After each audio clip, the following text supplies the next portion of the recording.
Here's something many people don't realize. You don't need an Investec private bank account to save with Investec. Their personal cash investments are available from 100,000 Rand and designed for capital preservation. In markets like these, having a low-risk cash component alongside equities is simply sensible, particularly if you're over 55.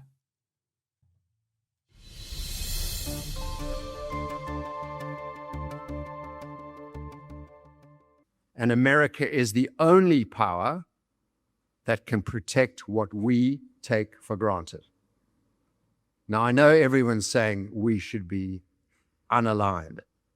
I think we should be aligned with the Judeo-Christian West and the civilization we believe in.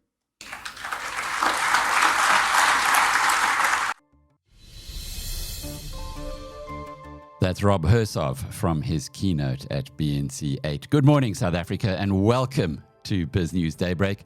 It's Wednesday, March the 18th, 2026. I'm Alec Hogg, and today we're bringing you an episode packed with critical insights from Tehran to Pretoria, the shifting tectonic plates of global power to the hard realities of coalition governance.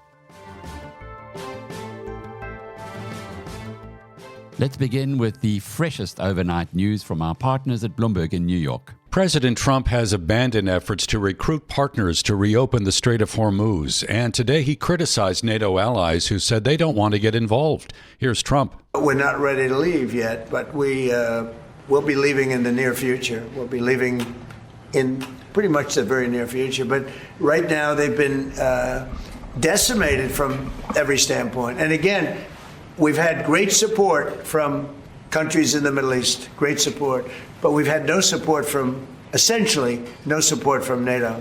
So I think NATO's making a very foolish mistake. And I've long said that, I wonder whether or not NATO would ever be there for us.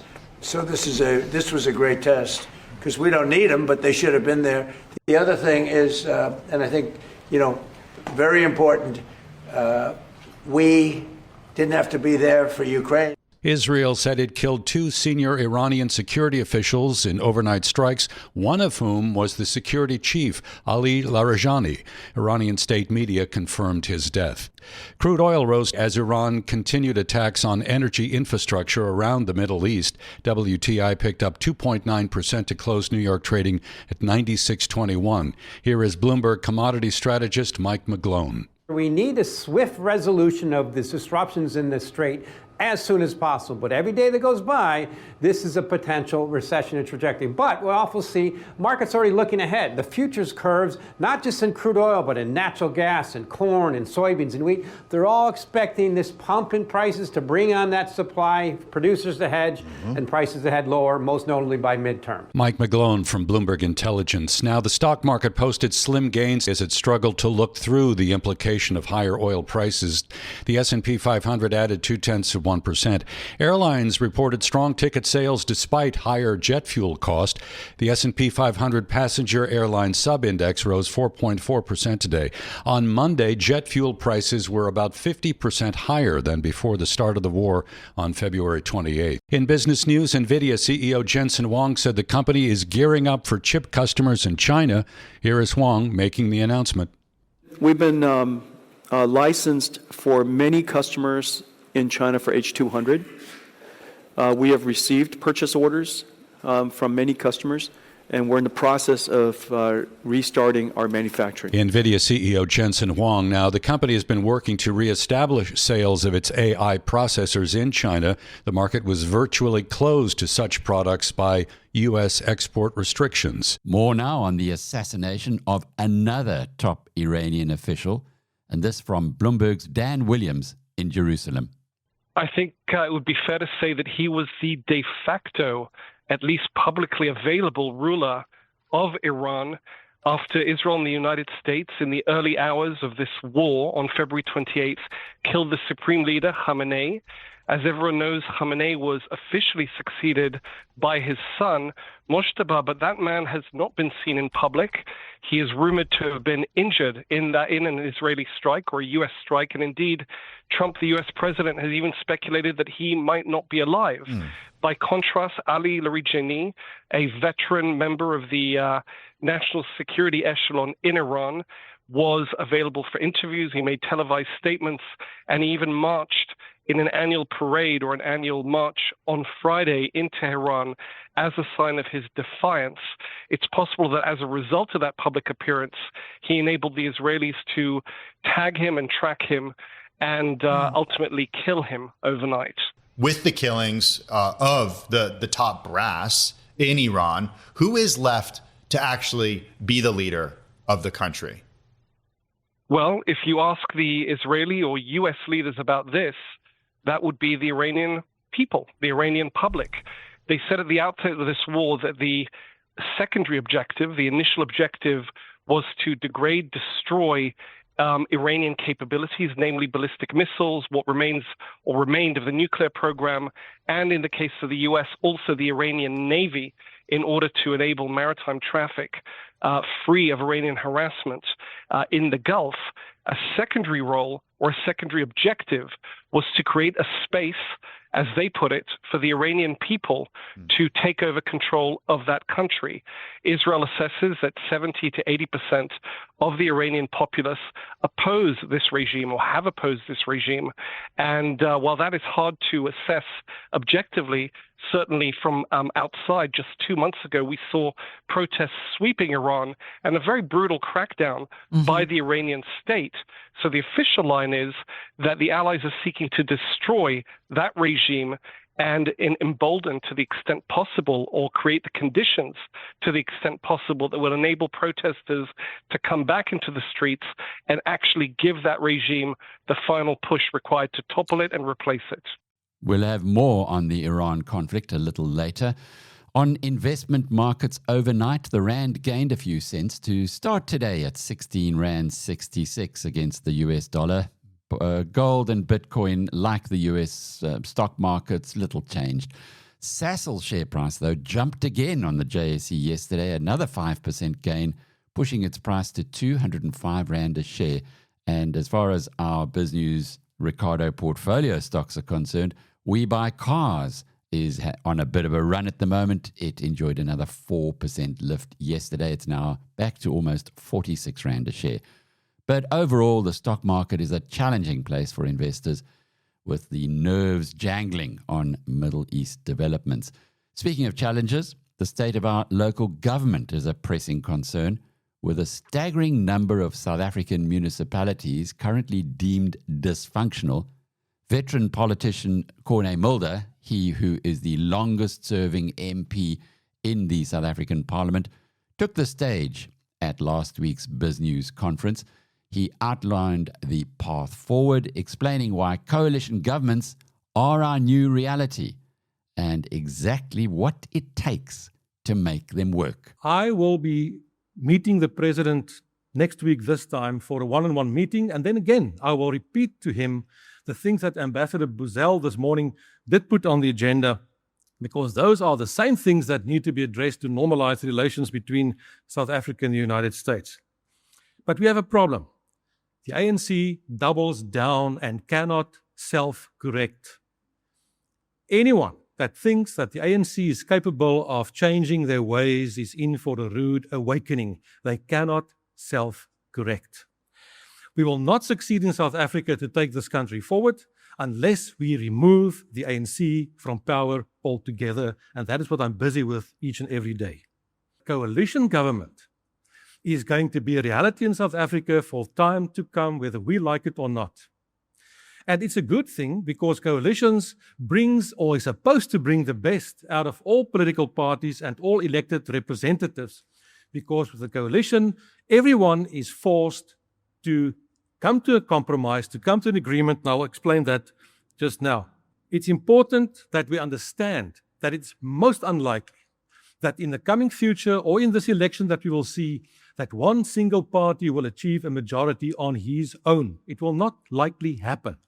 There may be here and there an exception, but in general, it will not be the case. And if we thought that we had some coalition governments in South Africa in the last couple of years, I can assure you we're going to have many, many more coalition governments right across South Africa after the election of November. In the previous election, it was basically mostly in the Western Cape, where the Freedom Front Plus was in 11 coalition governments with the Democratic Alliance. It was mainly in Gauteng, in some of the big metros, and that was basically it. But I can assure you in the election that we see at the end of this year, we're going to see coalition governments most likely throughout South Africa, and then the challenge will be to put those governments together in a successful way. The important thing in any coalition, regardless of which party is going to be, but the basic lesson is that the bigger party, whoever that may be, must be the most humble of all the parties in the coalition. Because unless you have a clear majority on your own, you are also only a bigger, small party because you need other parties to get to a 50+1 majority and to govern. Now let's zoom out and look at the global picture. The geopolitical landscape is shifting rapidly. Also at the BizNews conference, Rob Hersov, the global entrepreneur, delivered a hard-hitting reality check on global geopolitics. He argues that despite prevailing narratives, the West is winning and decisively, and breaks down why the ANC's current geopolitical alignment is a massive, costly miscalculation. When things get serious, wars, shipping lanes, sanctions, currencies, intelligence, energy, logistics, hard power, the same old truth reappears. America still sits at the center of the chessboard. And America is the only power that can protect what we take for granted. Now, I know everyone's saying we should be unaligned. I think we should be aligned with the Judeo-Christian West and the civilization we believe in. And think about it, the West, for all its flaws, still has the deepest capital markets, the strongest alliances, the most credible militaries, the reserve currency, the best technology, and the greatest ability to project power across finance, oceans, airspace, data, and diplomacy. And that's not ideology, that's reality. Good news from Southern Africa. BizNews partner DCC Hotel Group showcases world-class hospitality across the region. We spotlight more than 100 carefully selected lodges supporting tourism, local communities, and conservation. Here in Hermanus, whale watching and coastal charm await. Your home for the BizNews Conference 2026. Still on the domestic front, and in an interview with my colleague Chris Steyn yesterday, security strategist Andy Mashaile addressed the urgent need for real consequence management in South Africa. He was referring to the Madlanga Commission and the ad hoc parliamentary investigation into allegations made by KZN Police Chief Mkhwanazi. Mashaile explains why accountability must extend to politicians at the top and why protecting whistleblowers is quite literally a matter of life and death for our democracy. I haven't seen a program of action that follows post-Madlanga and the ad hoc committee. I am definitely certain that with regard to the report that's going to be submitted to the president on the 29th of May as well as the 31st of August, which would be the last report. Out of those two reports, there will be a program of action that unfolds with regard to what the president wants to achieve as far as the allegations deposited into our space by Lieutenant General Ntanta Mkhwanazi. Or I can see in the distant future that there will be arrest as an example of an example in this context will be the arrest of the suspected killer of Witness D. So I am certain that flowing out of a number of the recommendations that Madlanga will give to President Ramaphosa, a program of action will be determined, as well as the final report of the 29th of August. the president will then be able to say, here is a holistic report. This is what I have picked up, given the allegations of Ntantam Kwanazi. And therefore, I know that a particular person A is not fit to be a member of the cabinet, or particular person B is not fit to lead the police, or particular person C is not fit to be in the Ekurhuleni Municipal Police Department. So I'm sure the program will unfold as and when the arrests are coming. Remember, Chrissy, some have been suspended. So already the implementation program of action has already started unfolding, which will be made much more serious by what happens when the report has been finalized. Back to Iran now, and we've got a couple of inserts that wave some very strong red flags for the bulls.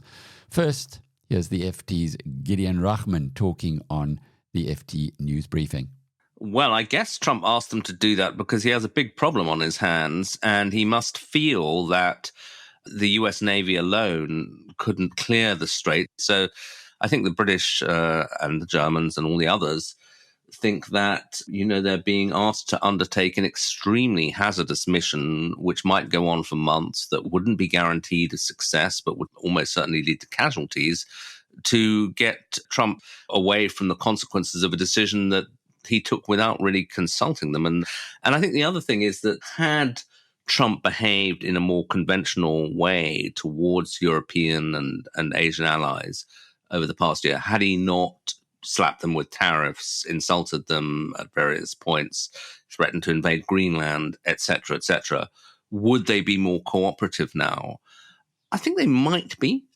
And so probably the best of the bad option is to say, no, we're not going to take part. These countries are also being impacted by the Strait of Hormuz closing. The price of oil has just skyrocketed. What options do they have, if any, to get the Strait reopened if they're not going to intervene with their navies? One intriguing thing is that India seems to have done some sort of bilateral diplomacy with the Iranians to allow India-bound ships to get out of the Strait. There may be a temptation to try to strike a deal with the Iranians, but I think the US would regard that as such a sort of treachery that I doubt that the Europeans will do it. I think, more broadly, they're talking about the need to bring the conflict to a close. They'll be pushing very hard for a swift diplomatic solution, but whether that is realistic at this point, given Trump's need to save face, the Iranians' desire for revenge, the Israelis' desire to keep going for another 3 weeks, they talk about, it may just be sort of whistling in the dark.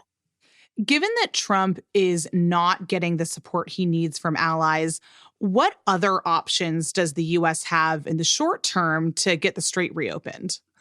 Not many. I mean, I think that they may hope that if they keep bombing, they will eventually take out the missiles and launchers and so on. But Iran has other options. And the point is, they don't have to sink every ship in the Gulf. They just have to demonstrate that they can attack a few of them to make it seem too risky to ship owners, to crews, to insurers to go through the Strait of Hormuz. Gideon is the FT's chief foreign commentator and a man who's got his finger on the pulse of geopolitics. We love sharing his information from our partners.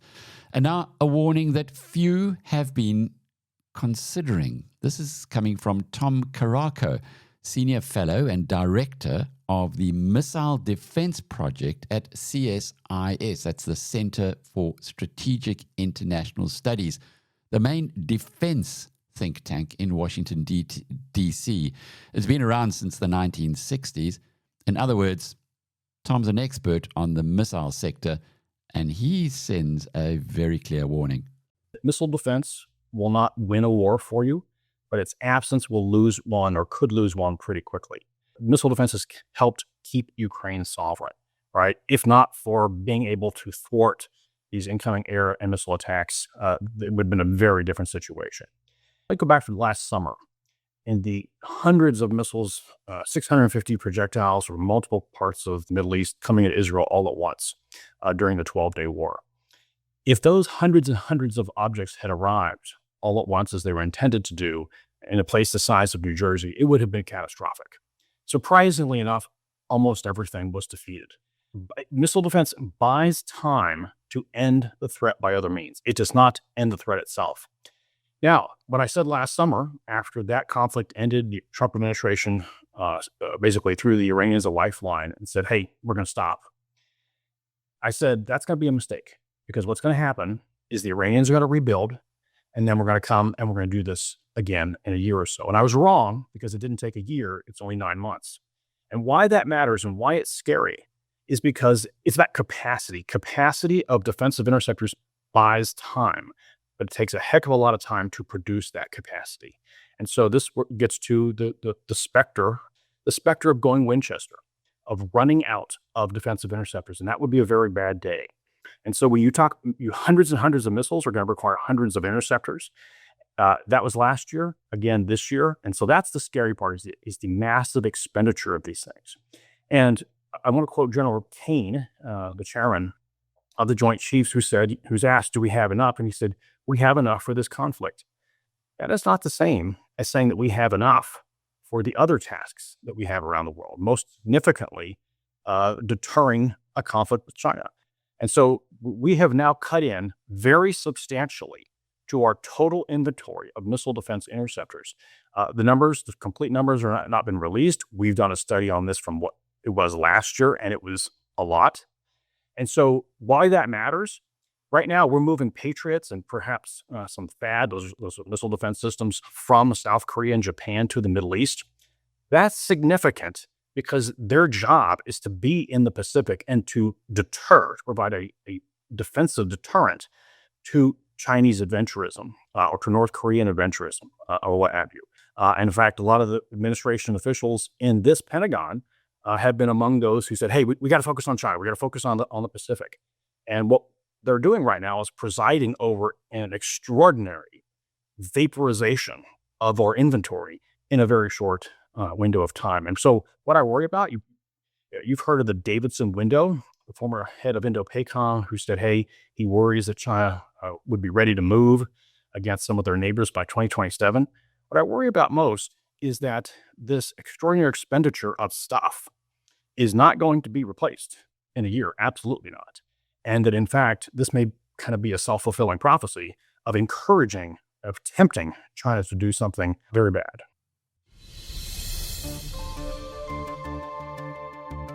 And that's a wrap for today's episode of BizNews Daybreak, a morning of thought-provoking insights from some of the leading voices in business and politics. For more news and analysis, visit biznews.com. I'm Alec Hogg. Thank you for joining us. Have a productive day, South Africa.